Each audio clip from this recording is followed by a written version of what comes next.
Welcome to Winning Matches, a podcast for the recreational tennis player to help empower your game and win more. Here's your host, Emmy Award-winning investigative journalist Lori Stein, along with former pro player and coach to thousands of recreational tennis players, Jane Foreman. Hi, and welcome to episode 3 of Winning Matches. I'm Lori Stein, along with Jane Foreman, and I want to give a big thank you to our sponsor for our third episode, Vocal Tennis, 50 years of German engineering. And there is not a better racket in the world. I play with one.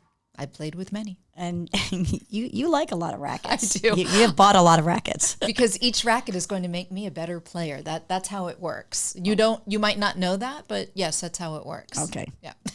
And I also want to thank Water Drop Hydration. Hydrate like a pro. The country is burning right now, and it's ridiculous. And it is so hot, and Water Drop has been great. All right, today's episode is Captains Oy Vay. You've captained hundreds of teams. I've captained 2 or 3. It's also a podcast for the player to find out how not to annoy their captain so much. That's impossible. I don't think the average person on the team understands or respects the amount of time, effort, and energy that it takes to do this. Thank you for your service, Jane. You're welcome. All right, why did you become a captain? I had the mission of building championship teams, and that was always on my mind, to get these girls as strong as possible and get them competitively and mentally strong to compete at the highest level, because I believe that would make them better.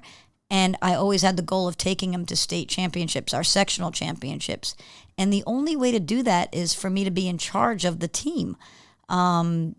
Knowing who they're going to play with, their partnerships, pairing people, setting up the practices, things like that. I know you can do that somewhat as a coach, as I am their coach, but doing it solely as their coach. But being in the trenches with them really helps. Of course, that comes with a huge downside, because I've got to be a part of the day-to-day activities it takes to be a captain. And the godforsaken chats and The chats are extensive. And weather reports. So how do you become a great teammate, a great player, and not annoy your captain? Let's go top 10 things, top 5 things. What do you got? Well, I mean, not annoying the captain, that's impossible. Because, you know what, I joke a lot about it. And I think everybody is in it for their own reasons. Everybody's in a team situation for their own reasons, but they lose sight of the fact that there are many other women on the team. And in my case, this is an unusual case. It's not the norm. There are many, many other teams of women that... and men. I don't captain the men's team. The men, even though maybe I coach a lot of the guys, but the men handle their own teams. Poorly, but they handle it. Because they don't deal with all the stuff that the women deal with. There's not as much drama on men's not teams. Nearly as much drama. But women, would it be better if there were for that? Like, are they missing out? I don't think so. I don't think they care what they wear. I don't think they don't even worry about whether they have confirmed for the match. They don't even, the day-to-day stuff that the women are really anal about, that they take care of, that they do a better job of, then they don't care. But are they missing out? Do people not show up for the match? Oh, yeah. Are they wearing outfits that don't coordinate? I mean, some teams do, care, but the guys are not really caring whether their turquoise shirt is the same turquoise as, line number 3. How about when there's a uniform to buy and somebody doesn't want to buy the uniform? That happens all the time. And then they're like, oh no, I already have a turquoise shirt, but it's totally off color. Different. Yes. So then we take drives me crazy. It's on every single one of my teams, because they just don't want to buy the shirt or the outfit, and they have an off color. So when we take a picture, everybody is in the uniform, and then one person has a shade different. And public service announcement, if you're that person who's too cheap to buy the turquoise shirt, everybody's talking about you behind your back. Buy the shirt. Look at, we're talking about them right now. And this is going to go. And I have no shame. This is going to go to thousands and thousands of people. If it's a financial issue, then no, you got to buy the shirt. Everybody that's playing on the team can afford to buy the shirt. They just don't want to. It's choices. All right, what else? To be a good teammate for your captain is to respect the amount of time that it takes to captain a team. For instance, this is a typical situation. Announcing where we're playing the match for the next day and, posting all the details about the match. And then you get the person who replies back, "Can you please send me the address?" Oh, so high maintenance. It's the high maintenance teammate, where little simple things like if they would just look at the schedule, everybody has the app, or they know who we're playing and they can Google it. They don't even have to do anything else about it. But they want to they want the captain to go out of their way to answer questions that they can answer themselves. Okay, so that's really the bottom line.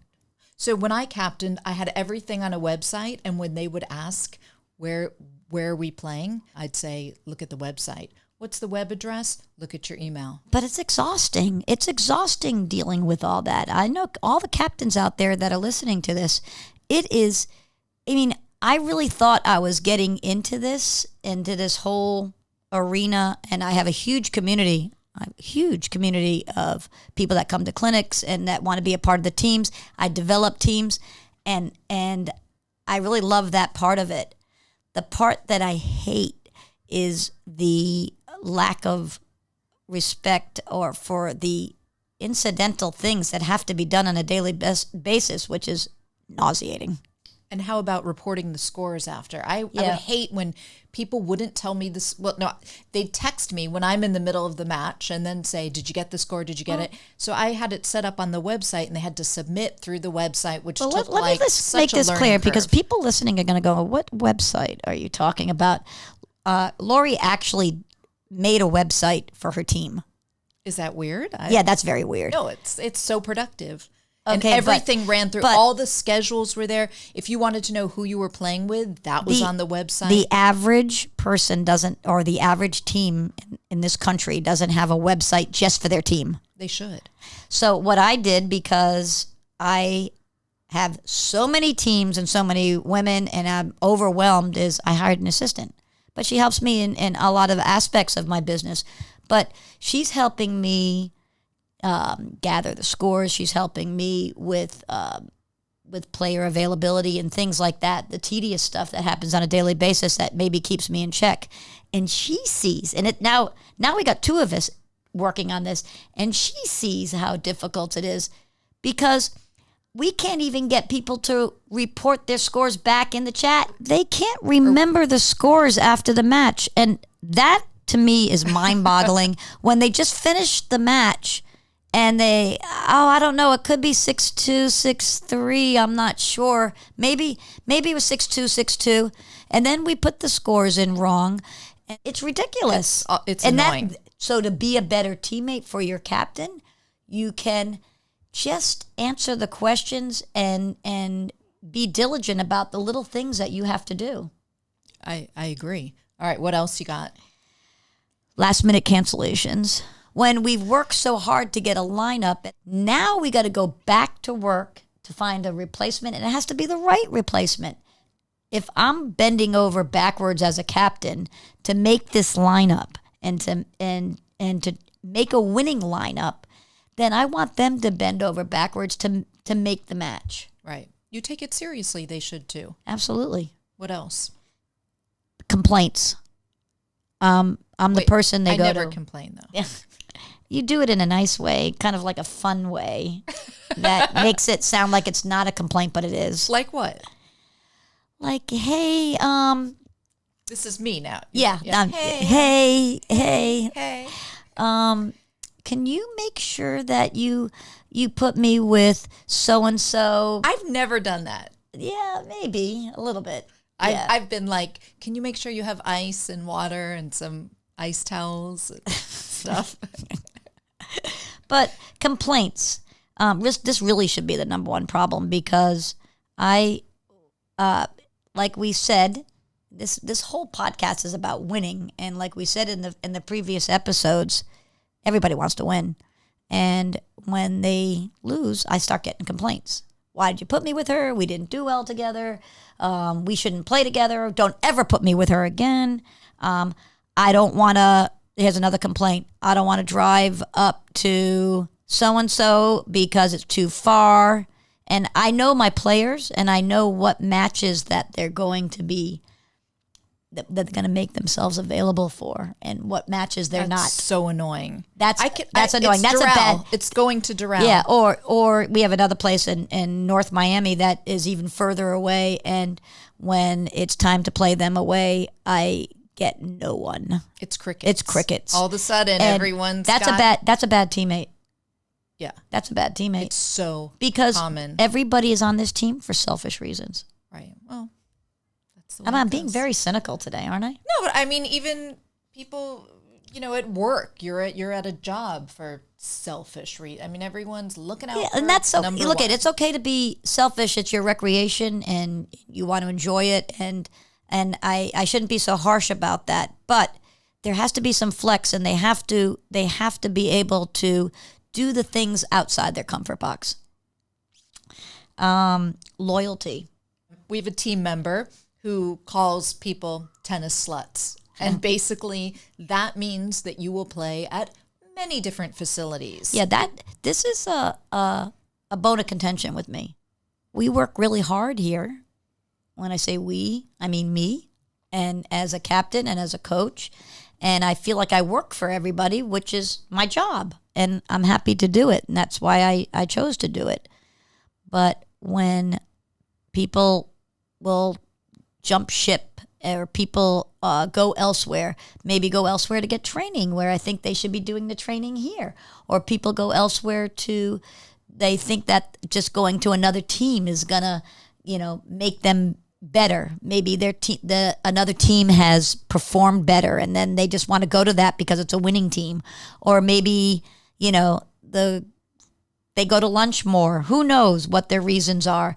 But the way to build a team and a winning team is to work the pathway together as a team. Have loyalty. And have loyalty. Do you think all captains take this stuff personally? Probably. I think that captains, even if they're player captains, work really hard on recruiting, on registering their players, making sure that they're registered, making sure that the team philosophy is on board with everybody, and they have a sense of ownership, and I know I do. And when somebody leaves, or somebody, is elsewhere getting the training that I think is going to make them a better player for the team, it's hurtful. And I can definitely say that, probably speaking on behalf of all captains, whether it's a coach or a player captain, then if somebody leaves the team, it hurts. I hear you, because even in my limited experience as a captain, when people would go to other teams or play at a different level at the same facility, I took it a little personally, because we're cynical and we say everyone's looking out for number one, but you're invested in the player. Players have issues, and I try to work with them, or they're nervous about going there out on the court. And I give them, what? But look at all pep talk. Yeah, look at all the problems you've dealt with as a captain. Now, I'm speaking to you as a captain, not a player. Look at all the problems you've dealt with. Look at all the issues you've tried to solve. Partnerships, people who are unhappy, people who want to play with certain people.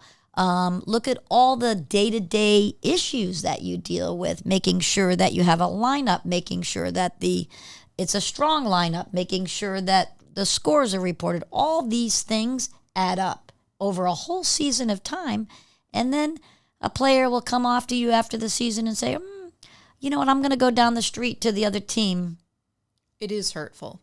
Yeah. Because you feel emotionally invested. Yeah, look how much work you put into that team. Right. The philosophy of the team is really important, because if the team is in it just for the experience, and we have teams that are like that here that I introduce, or or if we have a second team to a level that we that we produce so that I call it like a farm league. I do it that way, even though they may think that they're a second tier team, but they're playing.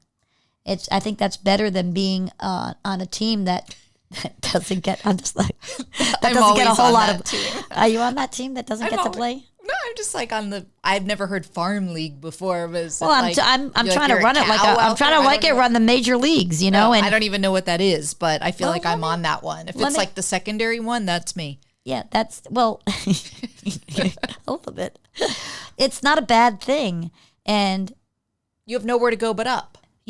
But you have to get experience, and I call it a farm league, like it's the AA or AAA to baseball. That's a farm league. So when you're not quite ready for the major leagues, then you get to play and you gain experience, and you're playing good players, and you're playing in that league. Right. That is so beneficial to your growth as a tennis player. So it's time for a Did You Know? And I have one that's sort of a kooky Did You Know? Okay, I find that hard to believe. I like the kooky ones. All right, let's say you're playing a match and you hit the ball and it flies over the net to the other side, but you've had such crazy spin on it that you're giving me a weird look. Well, it's just that I understand, but I think it's your description of it.